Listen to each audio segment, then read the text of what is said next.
My name is Maya, and I'm about to tell you how a crumpled stack of receipts I found in my dad's office trash can didn't just expose a lie, it detonated a bomb that leveled my entire understanding of family. When my parents told me money was too tight for them to even throw me a small dinner for my 21st birthday, I tried to be understanding. I told them a cake at home was fine, that their presence was the only present I needed. But as I sat in our quiet living room, blowing out a single candle on a store-bought cupcake, my best friend sent me a screenshot that stopped my heart. There they were, my parents and my sister Chloe, raising champagne glasses under the neon glow of the Las Vegas Strip. The timestamp on the photo wasn't just a betrayal, it was a declaration of war. That trip, the one they claimed they couldn't afford, was just the tip of an iceberg of deception. The thousands of dollars they spent on front-row show tickets and high-roller suites were nothing compared to what they had already stolen from me. That single photo didn't just show me where they were, it showed me who they had always been. And the discovery I made next would not only give me justice, it would give me everything. Before we embark on this incredible journey together, I have a small, heartfelt favor to ask. Please subscribe to my channel, give this video a thumbs up. It costs you nothing but means the world to me. And let me know in the comments which beautiful corner of the world you're watching from. Your support truly makes all the difference. The countdown to my 21st birthday began with a familiar feeling of dread, wrapped in a thin blanket of hope. 10 days until I could legally have a drink, a milestone my friends had been planning for months. 10 days until the day my family would, I hoped, finally make me feel seen. My boyfriend, Liam, had spent the last 2 years showing me what unwavering support felt like, a stark contrast to the conditional love I'd grown up with. He was my rock, the person who saw the cracks in my family's facade long before I was willing to. I was sitting on the floor of our small apartment, studying for my midterms, when my phone rang. Mom. A small, hopeful smile touched my lips. Maybe this was it. Maybe this time would be different. "Hey, Mom, I was just thinking about you," I said, my voice more cheerful than I felt. "Maya, honey," she began, and I immediately recognized the tone. It was her gently letting you down voice, the one she'd used when she missed my high school graduation for Chloe's soccer tournament, or when she forgot my 16th birthday because Chloe was having a friendship crisis. "We need to talk about next weekend." My stomach tightened.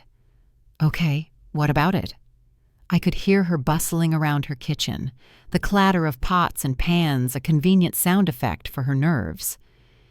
"You know how things are, sweetie.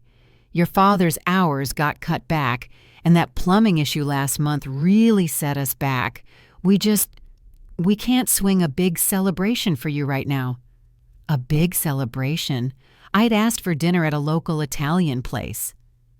"Mom, I told you I don't want anything big. Just dinner, my treat even. I just want us to be together." "It's not just the money," she sighed, the lie smooth from practice. "Your father's been so stressed, and Chloe has that thing she has to go to with her friends, a retreat or something. It's very important for her portfolio." Chloe was a budding influencer, which meant every weekend was dedicated to creating content that was apparently more important than family milestones. "Her portfolio?" My voice was barely a whisper. "Mom, it's my 21st birthday." "Don't be dramatic, Maya," she chided gently. "It's just a day. We'll make it up to you.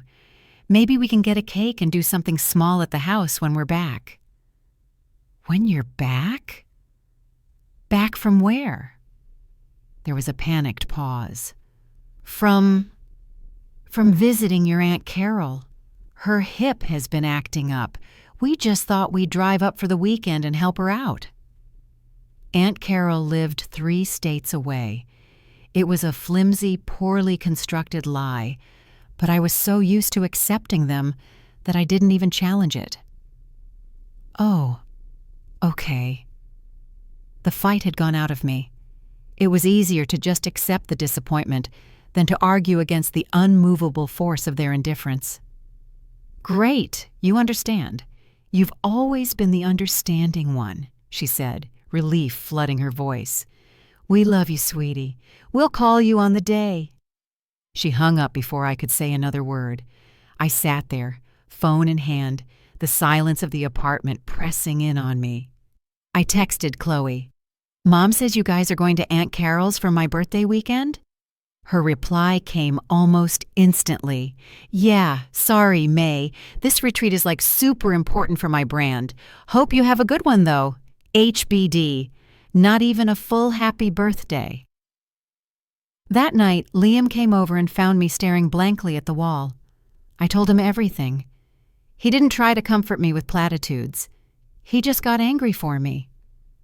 "Aunt Carol's? Maya, my mom saw your aunt at the grocery store this morning. She's fine," he said, his jaw tight. "And your dad's hours weren't cut."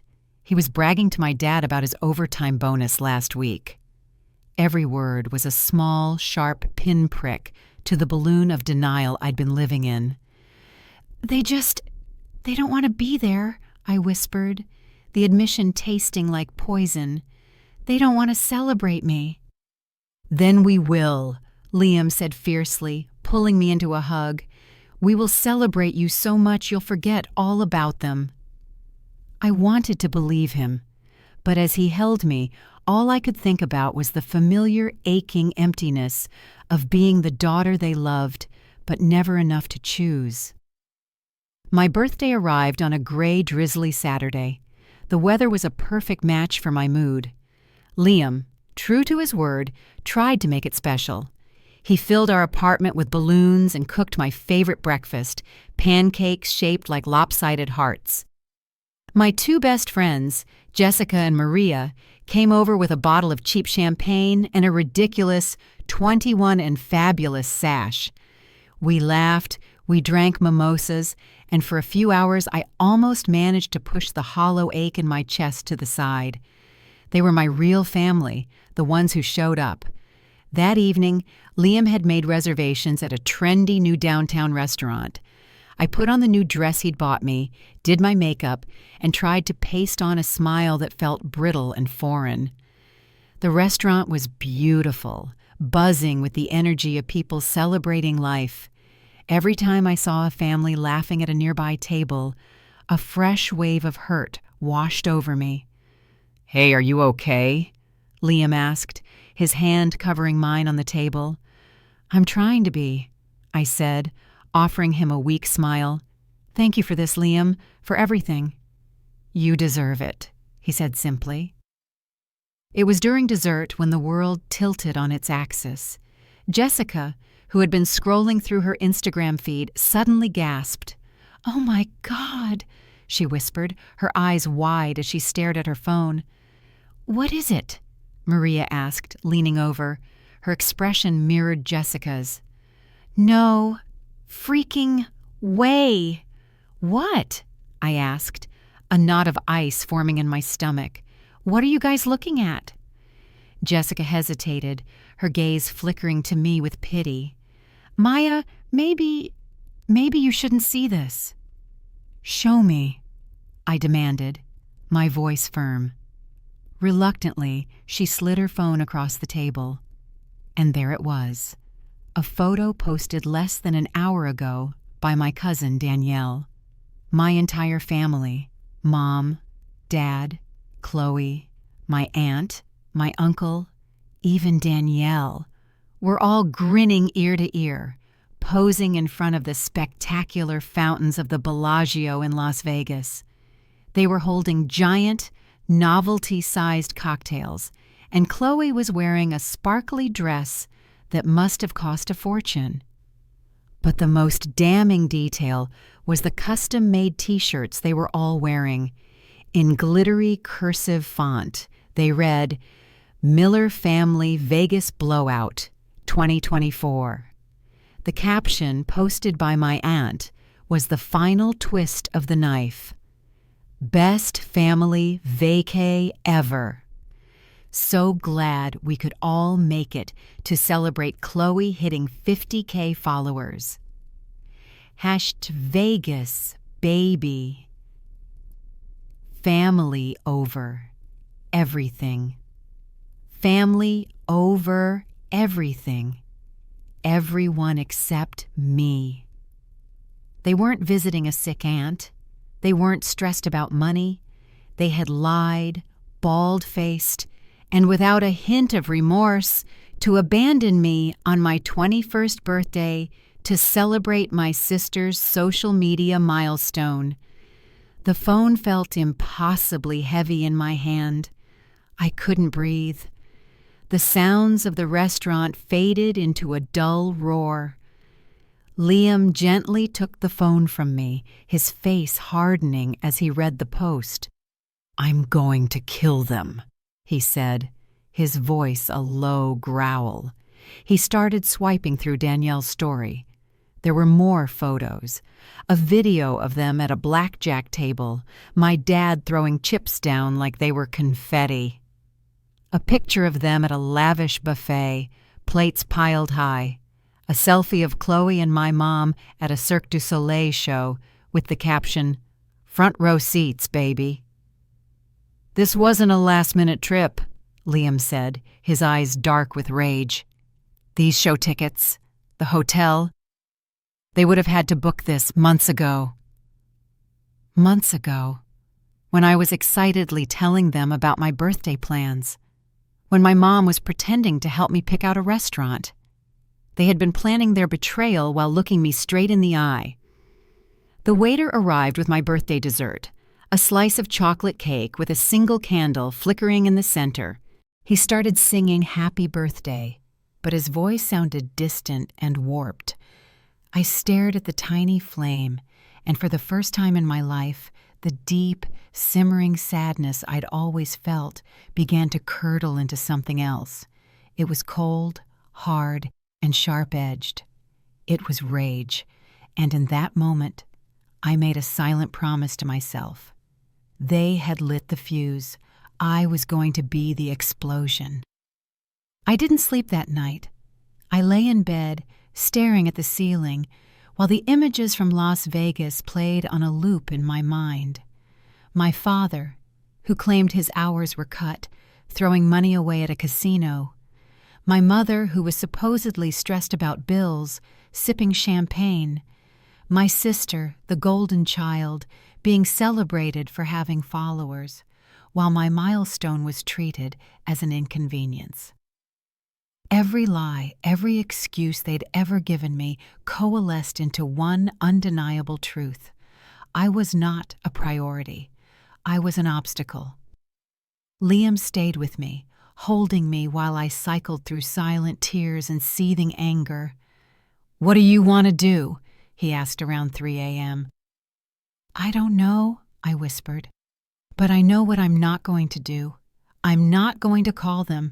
I'm not going to scream or cry or give them the satisfaction of seeing me hurt. I'm done being the dramatic one." The call came the next afternoon, just as I knew it would. They must have seen the flurry of comments from my friends on the Instagram post. Jessica had left a simple, "Wow," and on Maya's 21st birthday, too. Classy. It had opened the floodgates. It was my mom. "Maya? Honey, I know what you must be thinking," she began, her voice dripping with fake concern. "Do you?" I asked, my own voice unnervingly calm. "It's not what it looks like. This was a surprise for Chloe, planned ages ago before we knew what your plans were. We couldn't get the money back." "You told me you were visiting Aunt Carol," I stated, not as a question, but as a fact. "Well, yes, we didn't want to upset you," she stammered. "You know how you get. And Chloe has been working so hard. She really deserved this little break. She deserved a break. The condescension was breathtaking. I see. And the custom t-shirts? Were those a surprise too? Silence. She knew she was caught. Listen, we'll make it up to you when we get back. This is all just a big misunderstanding. No, Mom, I said, a strange sense of clarity washing over me. For the first time, I think I'm understanding everything perfectly. I hung up the phone before she could reply and immediately blocked her number. Then I blocked my dad and Chloe. The rest of the day was a blur of supportive texts from friends, but it was a call from an unknown number that evening that changed the game entirely. "Is this Maya?" a woman's voice asked. It was hesitant, laced with guilt. "Who is this?" It's your Aunt Carol." My breath hitched. The supposed sick aunt. "Oh, hello. Listen, Maya, I'm so sorry. Your mother called me last week and told me to lie for them if you called. I felt sick about it, but, well, you know how your mother can be. But after I saw those pictures, I couldn't keep quiet." She took a shaky breath. "It's not just the trip, honey. It's the money. Where they got the money." "What are you talking about?" "Your grandma, before she passed, she set something up for you. A college fund. She put a lot of money in it, meant for your tuition and your future.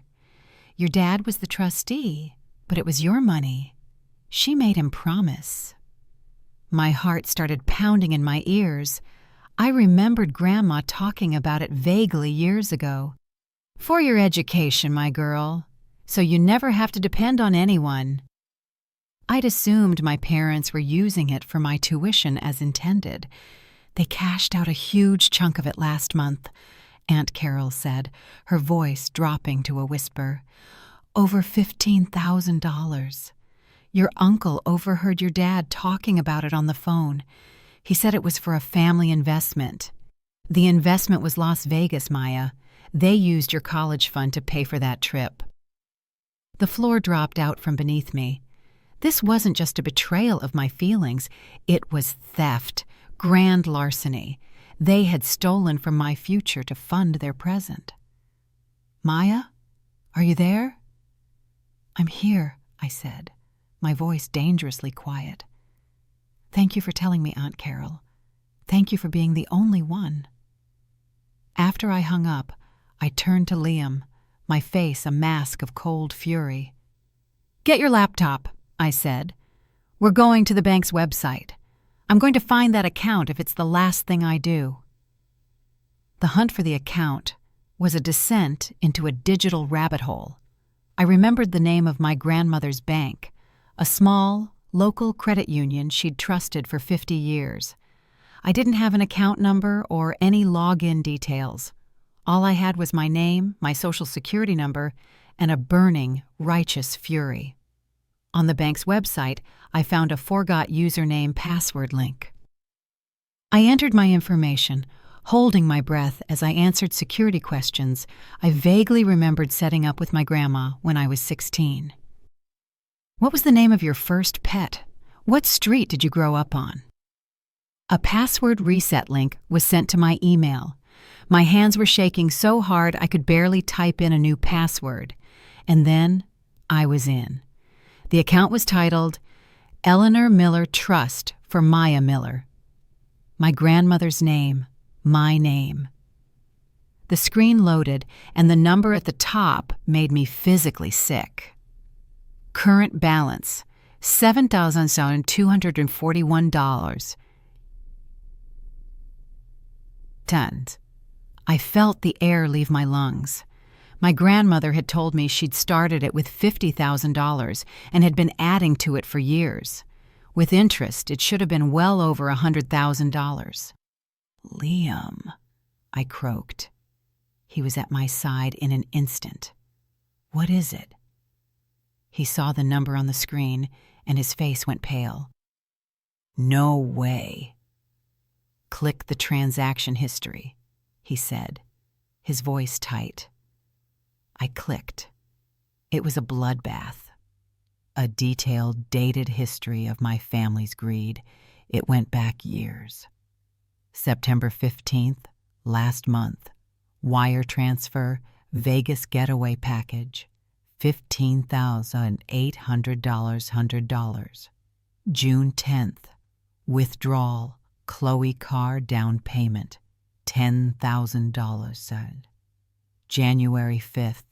Transfer, kitchen remodel. $25,500 in dollars. On and on it went. Smaller withdrawals for Chloe's wardrobe, new patio furniture, family cruise 2022. They had been systematically draining my future, using my inheritance as their personal slush fund. They hadn't just stolen money for one trip. They had been robbing me blind for years, all while lecturing me about being financially responsible and turning down my requests for help with textbooks. The rage I felt was so pure, so absolute, it was almost calming. The hurt was gone, replaced by a diamond-hard resolve. "This is a crime," I said, my voice devoid of emotion. "This is a literal crime." "Yes, it is," Liam said, already pulling out his phone. "My cousin Sarah? She just passed the bar. Her specialty is financial law and estate fraud. We're calling her right now." 20 minutes later, we were on a three-way call with Sarah. I explained everything, my voice steady as I read out the transactions. Sarah was quiet, listening intently. "Maya," she said when I finished, and her voice was all business. "This isn't just a family dispute. This is grand larceny, wire fraud, and a flagrant breach of fiduciary duty. Your father, as the trustee, had a legal obligation to protect those assets for you. Instead, he plundered them. You have them dead to rights." "What can I do?" I asked. "First thing tomorrow morning, we go to the bank in person with your ID and a copy of your birth certificate. We get a full, certified printout of the entire transaction history. Then we go to the police and file a report. Once we have a police report number, we can file an emergency injunction to freeze the account so they can't take another dime." File a report against my own father? The words felt strange in my mouth. "Against the man who stole over $100,000 from you," Sarah corrected gently. "The family relationship doesn't change the crime." As she spoke, a memory surfaced. After Grandma died, my mom had given me a small, dusty box from her attic. "Your grandma wanted you to have this," she'd said dismissively. "Just some old papers and junk." I'd never opened it. I'd stuffed it in the back of my closet, the grief too fresh. "Liam," I said, my heart starting to race. "Grandma's box, the one in my closet.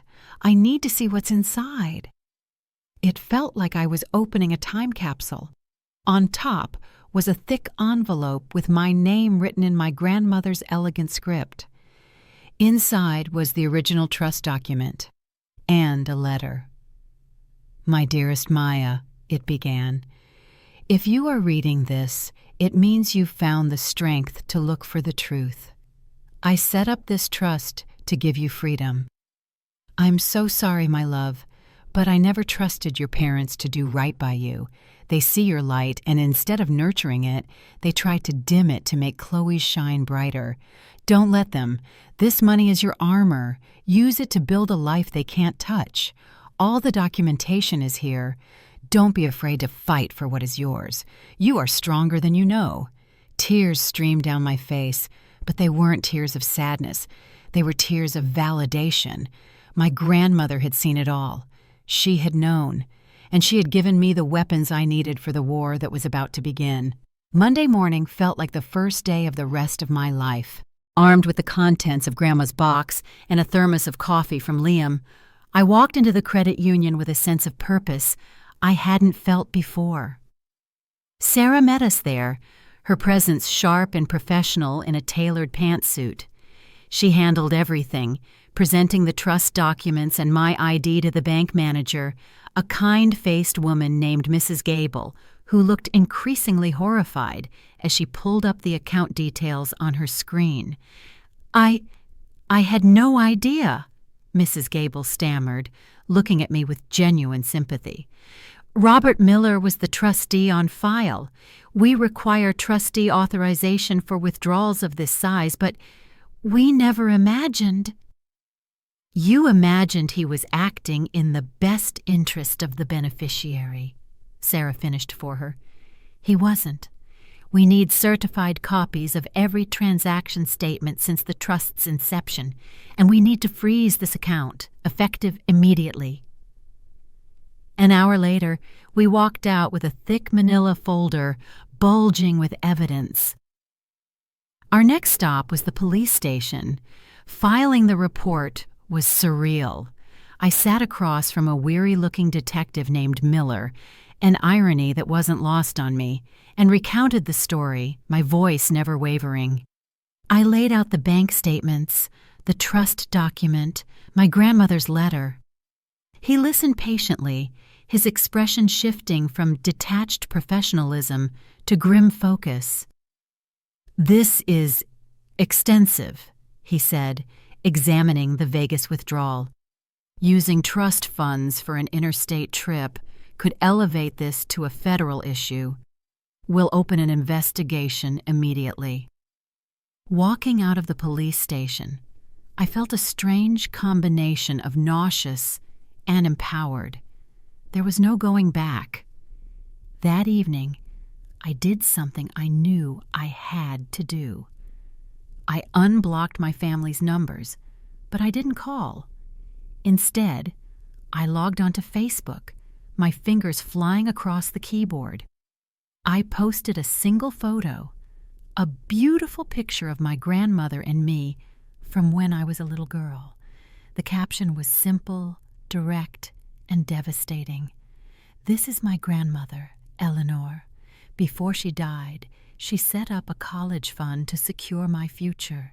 She trusted my parents to protect it. Today, I learned they have spent the last 5 years stealing from it, culminating in a $15,000 withdrawal last month to fund a lavish family trip to Las Vegas, a trip they took instead of celebrating my 21st birthday, lying to me about their whereabouts. For anyone who has ever felt like the lesser child, for anyone who has been manipulated or stolen from by those who should have protected them, know this: you are not crazy, and you are not alone. The truth always comes out. #Justice for Eleanor." I hit post and turned off my phone. "You ready for the fallout?" Liam asked, wrapping his arms around me. "Let it come," I said, leaning back against him. "They built this house of cards. I'm just going to watch it fall." The fallout was an inferno.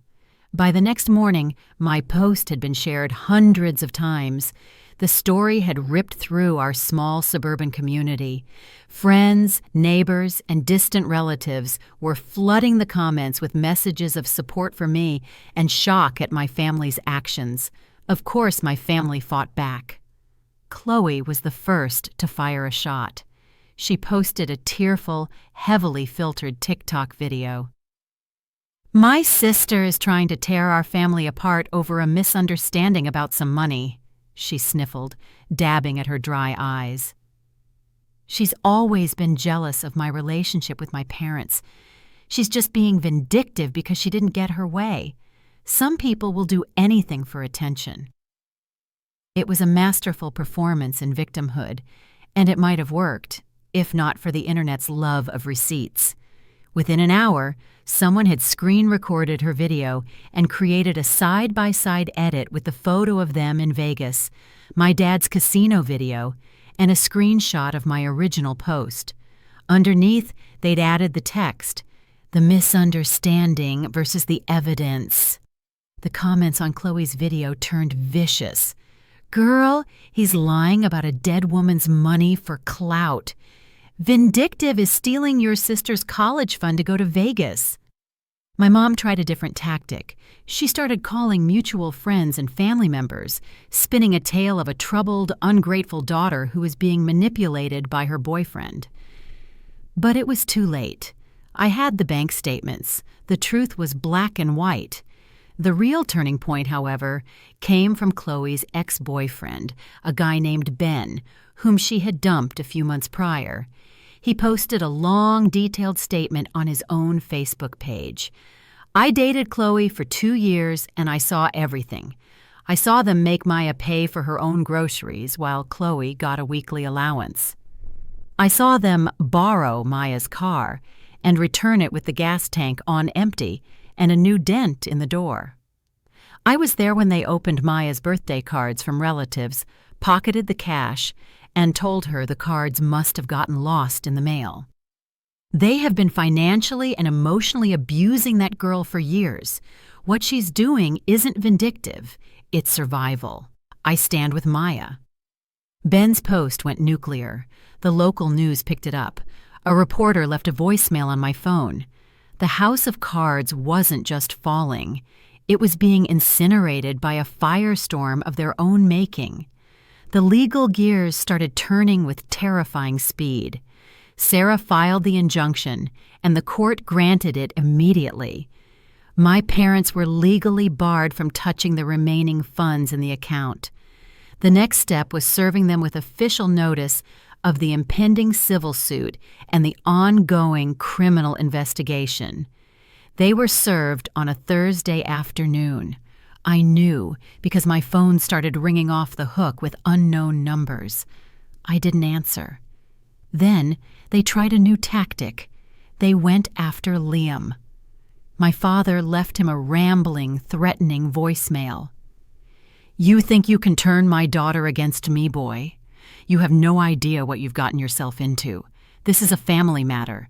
You tell Maya to call this off, or I'll make you regret ever meeting her. Liam played the message for me, his expression unreadable. He's scared, Liam said simply. He's a coward, and he's backed into a corner. He saved the voicemail. More evidence for the police, he noted grimly. Desperate people do desperate things, and my parents were drowning. That Saturday night, Liam and I were at his parents' house for dinner. His mom, Catherine, hugged me the moment I walked in. "We are so proud of you for standing up for yourself," she said, her voice fierce.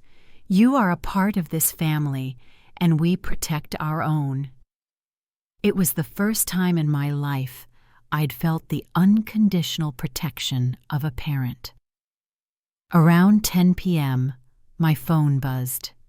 It was a notification from my neighbor's security camera app, which she had shared with me after a package was stolen from our building's lobby. The alert read, "Motion detected at front door." I opened the app, my heart pounding. The live feed showed a man standing in front of our apartment door. He was fumbling with something in his hands, trying to pick the lock. It was my father. He was visibly intoxicated, swaying on his feet. When the lock wouldn't give, he started pounding on the door with his fists. "Maya, I know you're in there," he bellowed, his voice slurring. "This is my money. I worked for it. You ungrateful little brat, you're ruining everything." I watched, frozen in horror, as he reared back and kicked the door, the wood splintering near the lock. Liam, watching over my shoulder, was already dialing 911. "There's a man attempting to break into my girlfriend's apartment," he said, his voice cold and steady, giving the operator our address. "He's intoxicated and violent. Yes, we have him on video." We rushed home, arriving to the surreal scene of 2 police cars, lights flashing, parked in front of our building. My father was in the back of one of them, his face pressed against the glass. My mother and Chloe had arrived and were standing on the sidewalk, my mother shrieking at a police officer while Chloe filmed the entire scene on her phone, no doubt for another sympathy-grabbing TikTok. The officer in charge, a calm woman named Officer Chen, showed us the footage from our neighbor's camera. "He caused several $100s in damages to the door," she said. "And since you have an active police investigation against him, this could be considered witness intimidation. Do you want to press charges for attempted breaking and entering?" I looked over at the police car. My father wasn't looking at me. He was staring straight ahead, a pathetic, drunken shell of the man who had terrorized my childhood with his moods and his neglect, the man who had stolen my future. "Yes," I said, my voice clear and strong. "I do." My mother let out a wail and lunged toward me, her face contorted in a mask of rage. "How could you do this to your own father?" Liam stepped between us, a solid wall of protection. "He did this to himself," he said, his voice dangerously low. I looked past Liam, directly into my mother's eyes. "He was trying to break into my home after stealing my life savings. Where's your outrage for that, Mom?" She had no answer. As the police cars pulled away, taking my father to jail, Chloe lowered her phone and finally looked at me. There was no sympathy in her eyes, only venom. "I hope you're happy," she spat. "You've destroyed this family." "No," I replied, a sad finality settling over me. "It was already destroyed. I'm just the one who turned on the lights." The arrest was the tipping point. My father's drunken attempt to break into my apartment was a public spectacle that even my mother's most manipulative spin couldn't fix. He was charged with attempted burglary, property damage, and witness intimidation. The judge who heard the case was the same one overseeing the injunction on the trust. He set my father's bail impossibly high and issued a restraining order forbidding him, and my mother and sister by extension, from coming within 500 feet of me, my apartment, or my workplace. Their lawyer dropped them the next day, citing irreconcilable differences. In reality, no reputable lawyer wanted to touch a case that now involved a criminal arrest record and video evidence. They were forced to hire a public defender. The civil case moved forward with breathtaking speed. My parents were ordered to provide a full accounting of the trust's funds. Their bank records, subpoenaed by the court, told a story of reckless, selfish spending. It wasn't just Chloe's car or the kitchen remodel. It was designer handbags for my mother, expensive golf clubs for my father, and years of five-star vacations. They had lived a life far beyond their means, all on my grandmother's dime, all on my dime. The court hearing was less of a trial and more of a formality. The judge, a stern-faced man named Judge Albright, looked at my parents with unconcealed disgust. He read from the list of expenditures, his voice dripping with sarcasm. "So, Mr. Miller, you're telling this court that a $10,000 down payment on a car for your other daughter was a necessary expense for the upkeep and education of the beneficiary, Maya." My father, looking small and deflated, in an ill-fitting suit, mumbled something about family needs. "And Mrs. Miller," the judge continued, turning his gaze on my mother, "you believe that a $15,000 family investment in Las Vegas was a prudent use of your daughter's college fund?" My mother began to cry, the same performative tears she'd used on me for years. The judge was unmoved. The ruling was swift and absolute. He awarded me the entirety of the remaining funds in the trust. Furthermore, he placed a lien on my parents' house, their cars, and my father's pension for the full amount that had been stolen, a staggering $137,000, plus interest and legal fees. They were ordered to pay restitution. "You have committed a profound betrayal of trust," Judge Albright told them, his voice booming through the silent courtroom. "Not just a legal betrayal, but a moral one. You stole from your own child. It is the most despicable act I have seen in my 20 years on this bench." I walked out of the courtroom feeling empty. I had expected to feel triumphant, vindicated, but seeing my parents so thoroughly dismantled, so publicly shamed, didn't bring me joy. It just felt sad. They had thrown everything away. Their home, their reputation, their daughter. For what? A new kitchen? A weekend in Vegas? We were in the parking lot when my mother approached me, violating the restraining order. Liam immediately stepped in front of me, but I put a hand on his arm. "Just let me talk to my daughter," my mother pleaded, her face tear-streaked and blotchy. It was the first time I'd ever seen her look truly broken. "What do you want?" I asked, my voice flat. "I'm sorry," she whispered. The words sounded foreign, like a language she'd never spoken before. "I'm so sorry, Maya. I let it get out of control.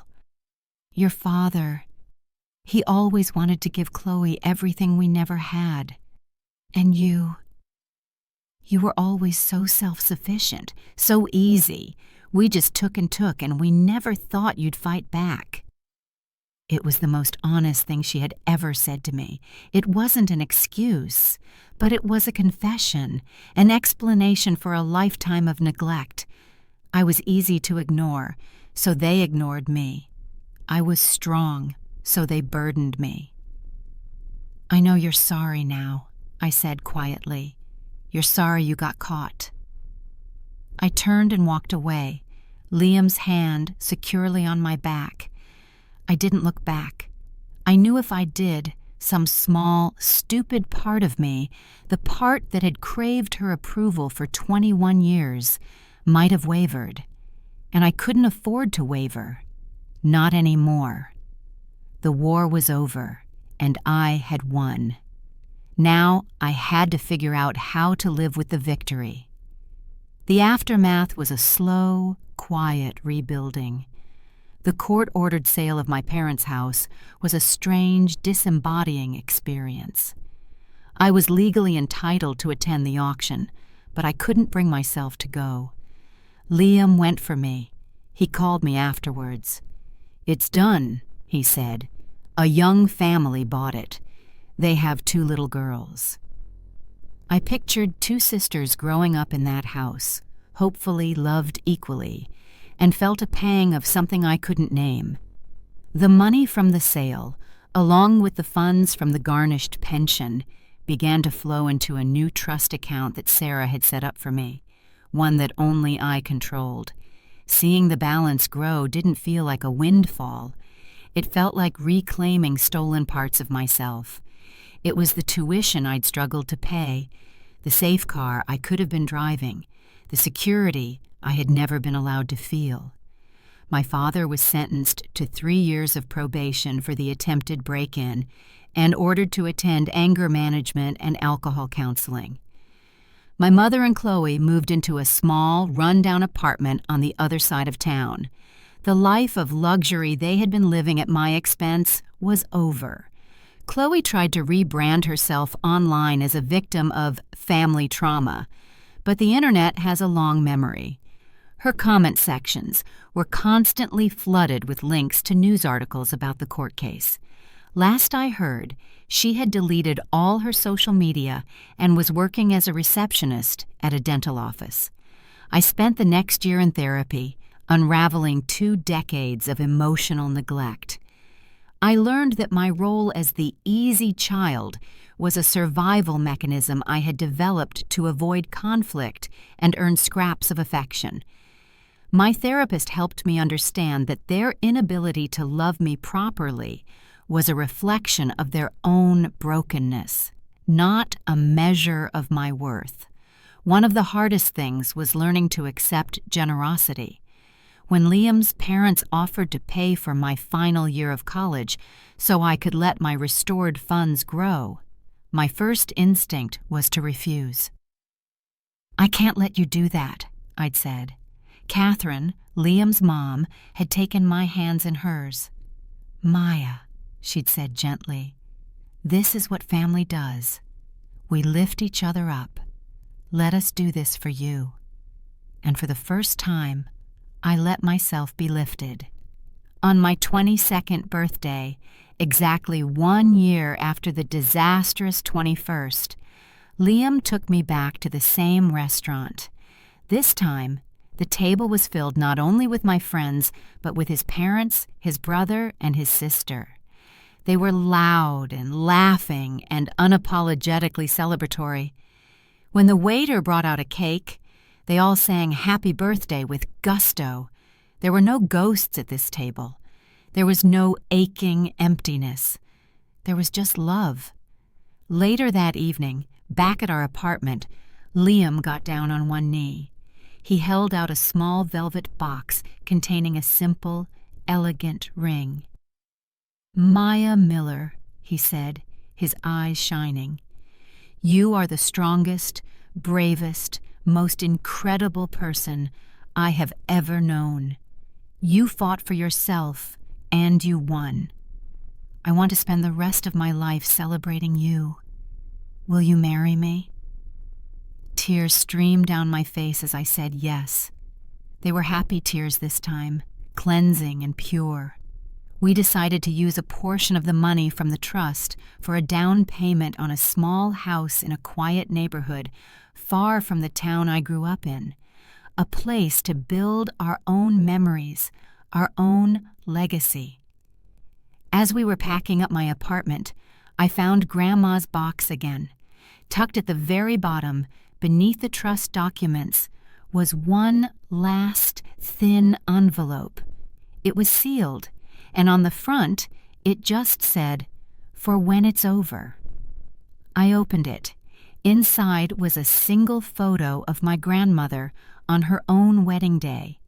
She looked radiant, defiant, and completely in love. On the back, she had written, "Your life is your own story. Don't let anyone else hold the pen. Be happy, my girl. It's the best revenge." I smiled, tucking the photo into my pocket. She was right. The court cases, the money, the public vindication, that wasn't the victory. The victory was this: a future I was choosing, a family that chose me back, and a life that was finally, completely my own. 2 years later, I stood in a sun-drenched garden, holding Liam's hands as we said our vows. My wedding was small, intimate, and filled with people who had shown up for me when it mattered. Catherine walked me down the aisle, her grip firm and reassuring.